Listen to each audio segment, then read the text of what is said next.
is reported that the prevalence of hypertension cuts across all categories of the population in Nigeria. Doctors call it the silent killer. Health Plus today examines the causes, symptoms, treatment, and of course, management of hypertension. Welcome to Health Plus. Many thanks for joining us on this edition. My name is Msa Yakubu. It is time to meet the doctor.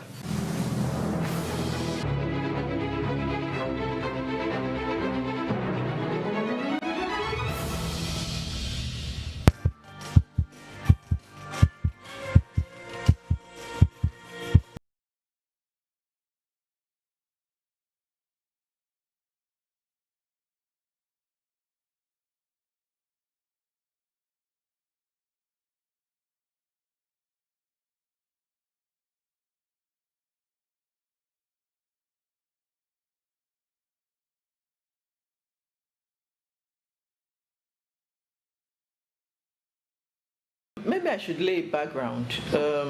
Let's start with blood pressure. You know, the heart is an organ in the body that right from early on in conception has started contracting and relaxing. And each time it does this, each time the heart contracts, it pushes blood out of the heart into the blood vessels. So each time the heart contracts, in medical term we call it systole. And each time it relaxes, we call it diastole.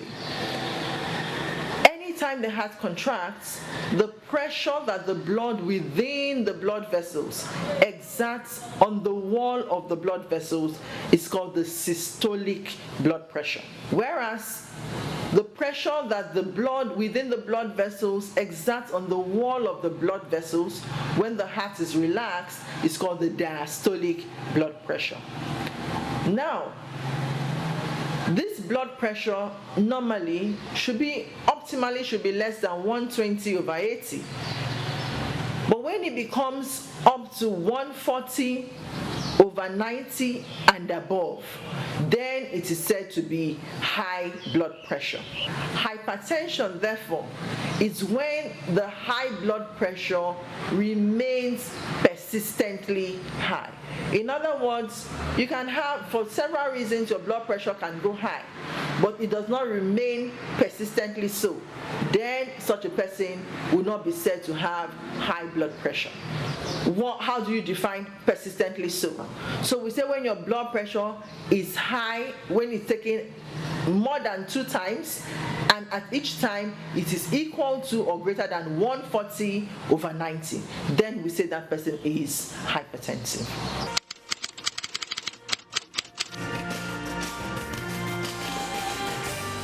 Hypertension, by far the commonest cause is not known. 9 out of every 10 persons with hypertension, we really cannot say this is the cause. However, out of that 9 out of 10, there are a number of risk factors that have been associated with hypertension. There's some of them that we can do nothing about. In other words, we call them the non-modifiable risk factors. For example, being from a black race, like us Nigerians, Africans, being elderly as you're advancing in age, that's a risk factor. If there's a family history of hypertension, particularly if the person in the family is a first-degree relative, your parents or your siblings, then the risk is even higher. And then, on the other hand, we have risk factors that we can do a lot of things about. They are called the modifiable risk factors. Amongst them are things like physical inactivity, taking lots of alcohol, smoking, eating little or no fruits and vegetables, and obesity. Okay, so these are some of the risk factors, even though this list is by no means exhaustive, but these are the common risk factors that have been associated with high blood pressure.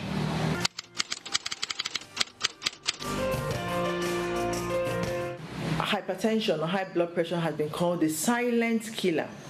The reason is that there is no known symptom. In other words, there is no particular symptom that you have that will make you know that the person is hypertensive. Many people will say, oh, they know when their blood pressure is high because they have headache or they feel funny. But the truth of the matter is, many times again, when they check, the blood pressure is not high and they have headache. And sometimes they don't have any headache, they feel very well, and yet the blood pressure is very high. So you cannot associate a particular symptom with high blood pressure. In other words, we say high blood pressure is asymptomatic. However, high blood pressure can cause damage to certain organs in the body. It loves the heart, it loves the brain, it loves the kidneys, the eyes, and the blood vessels. When these target organs are damaged, then you can have symptoms of complications. For example, the patient whose brain is damaged from high blood pressure can have a stroke. And we know how patients with stroke present. One half of the body is paralyzed, okay? But that is not a symptom of hypertension. If it's heart disease, for example, some patients will find out that their legs are getting swollen, they get tired easily, they get breathless easily. Again, all that are signs of either a heart disease or a kidney disease. Again, hypertension can affect the eyes, causing blindness. It can affect the blood vessels. You find someone who walks a particular distance and then feels such excruciating pains in the calf or in the buttock. Okay, all these are signs that the blood pressure is high and it is already affecting certain organs. But we do not want to wait until you have those symptoms, which are symptoms of complications. In other words, we say high blood pressure does not cause any symptom at all. Therefore, how then do you know you have high blood pressure? Without checking your blood pressure. In other words, the layman will say you tie your hand, okay, with the sphygmomanometer. That is when you can get the reading, and it's that reading that you would use to know whether you have high blood pressure or not. Generally speaking, we say any blood pressure that is higher than or equal to 140/90. If it remains persistently so, then such a person is termed hypertensive.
Well, I must say at this point that hypertension is a condition that cannot be cured, but it can be managed and you can live a very good quality life. Now, how do you do that? First and foremost, you need to make sure that it is diagnosed early. Remember, we have said early there are no symptoms. So don't wait until there are symptoms. As soon as you diagnose it, you form a partnership with your healthcare provider. In other words, you go and see the healthcare provider regularly. You take your medications as prescribed by your healthcare provider. And I must also warn that many times people tend to want to share medications. That's not very healthy because everybody, it's an individualized treatment. The medications you are given to your healthcare provider, there are several things he considers in giving you that medication. But by and large, for everyone who is hypertensive and for those who are not even hypertensive, there are things we can do about the modifiable risk factors. You want to maintain a normal or a healthy weight, okay? A normal or a healthy weight, we can say, based on the weight for your height, a body mass index of about 24 kilograms per meter squared. Okay, that's a normal weight you want to achieve. But sometimes that may be difficult. So we say, whatever weight you are, if you're obese, your doctor, between you and your healthcare provider, you would have a target that you want to achieve. Say maybe you want to lose 5 kilograms or 10 kilograms. Whatever kilogram you lose, goes a long way. You want to stop smoking completely if you are smoking. And if you are not smoking, you also want to avoid passive smoking. So it's not enough to say you are not smoking. You must also not stay in the presence of those who are smoking, because passive smoking has a risk as well. You want to stop alcohol. You want to take lots of fruits and vegetables. Many times they say, what is a lot? Sometimes we say up to 5 portions. In other words, in this environment, you want to eat any fruit in season. Okay, there's no fruit that is not good, or there's no fruit that is too good. Usually we say eat varied fruits, okay, and eat lots of them. Eat varied vegetables and lots of them, because as they are varied, you have different levels of vitamins and minerals in each of these fruits. So lots of fruits and vegetables. You want to exercise. Exercise does not necessarily mean you have to go to the gym, so it's not compulsory you go to the gym. Simple trekking, brisk walking, you want to do that for 30 to 45 minutes every other day. And as you get accustomed to it, it becomes a lifestyle, and you may even do it every day. The more, the better, but it must be graded. Again, you want to be sure that you manage your stress. Somebody says, oh, there's a lot of stress in Nigeria. Yes, but you do that which you can do. That which you cannot do, you do not worry over unnecessarily, because that, again, is a risk factor. So we must learn to manage our stress. We must learn to live within our means. We must learn to be content with whatever we have. Even the Holy Book says that laughter is a good medicine. So when you manage your stress, that is another way of making sure that your blood pressure stays down if you are not hypertensive. And if you are hypertensive, it also helps to bring down the blood pressure in addition to the medications that you are taking.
Hypertension, it's not contagious.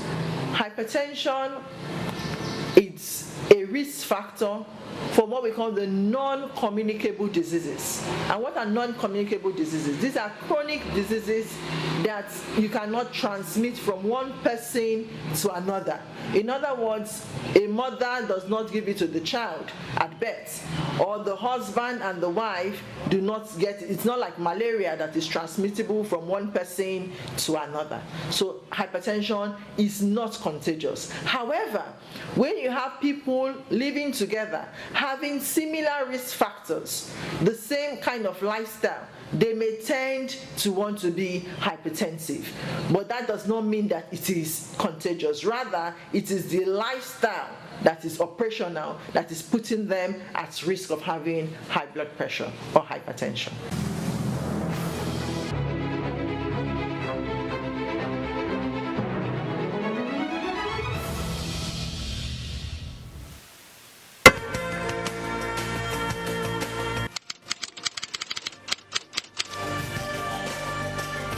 Not that often, because I feel I don't have the need for it.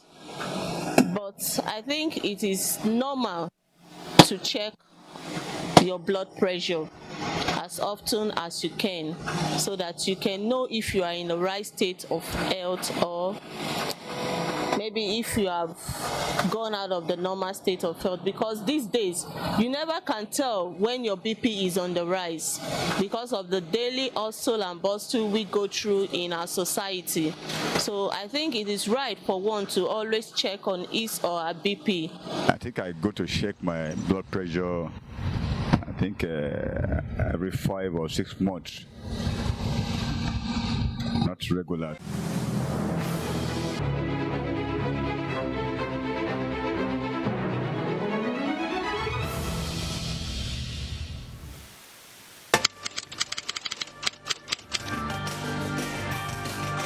Generally speaking, I would not say that there is a particular age that one should start to check. However, there are several things that influence how early one checks. If there's a history or significant risk factors, then such a person will want to check early enough. Because over the years, we have found out that even though advancing age is a risk factor for hypertension, the age range of those having hypertension is reducing, largely because our lifestyle is changing. We are more sedentary now. We eat lots of junks and lots of salty food, and there's a lot of obesity, in the land. So the age range is reducing. But generally speaking, I would say that anybody who is an adult, starting from when you want to get into the university, and the minimum age then is 16, you should go for a medical checkup. You do not have to wait until you have any symptom or any sign or feel ill.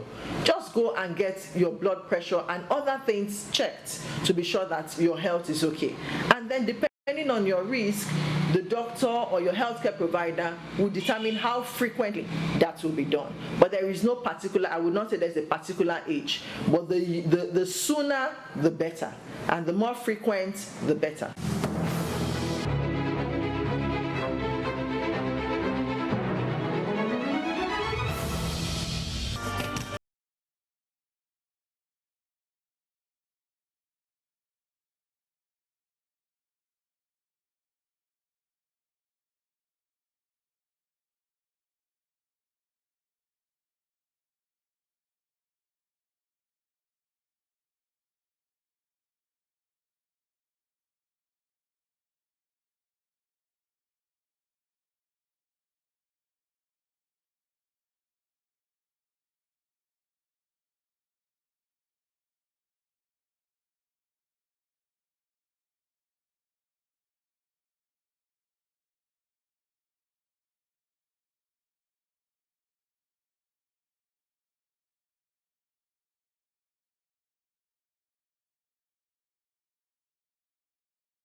Well, there will never be time for anyone, but we must create time out of no time. We must prioritize that which you are busy doing. If you break down and have a stroke, for example, you will be forced to create time. So it's better to create that time.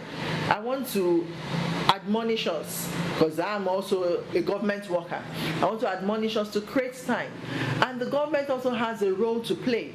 They should create at least a yearly medical checks for her workers, and this will go a long way to detect those who have problems with their blood pressure, as well as other chronic problems that they can deal with, very easily. So I think I'm advocating to the government establishments, even private establishments, to create a routine of a yearly medical checks for all her workers. That way we would prevent the economic loss that comes with having high blood pressure. You cannot make a diagnosis of hypertension without checking the blood pressure. In other words, nobody can look at you in the face, okay? Science has not advanced to that stage and tell you that you have high blood pressure. That is not true. Again, there are myths surrounding the treatment of high blood pressure. Some say snail, some say eating Chinese cuisine, some say taking bitter cola. So far, so good. All those are myths. The things that you need to prevent high blood pressure is to go back again to the risk factors. Is your cholesterol high? You want to deal with it. Are you overweight? You want to reduce it. You want to take lots of fruits and vegetables because of the vitamins and the minerals that they contain. You want to take lots of water. You want to manage your stress. Again, another myth is that hypertension, in this environment, we believe a lot in the mystic and the supernatural. Hypertension is not caused by witches or wizards. It is not a spiritual disease. It is a physical disease that, we can trace, we can, tell, I don't want to speak big grammar, but the pathophysiology of that condition. So it is not a disease that we do not know what is going on. We know what is going on and we know how to handle it. So it is not a spiritual disease. If you have hypertension, seek the appropriate medical care. Yes, spirituality has a role to play. It will help you manage your stress better. It will help your drug to work for you, and it will help the other measures that you are taking for you to be able to be persistent and for you to be able to achieve, good blood pressure control. But hypertension is not a disease that is caused by witches or arrows, as our people will commonly say.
This is hoping that you benefited from the wealth of experience and knowledge we gave out to you today on this episode of Health Plus.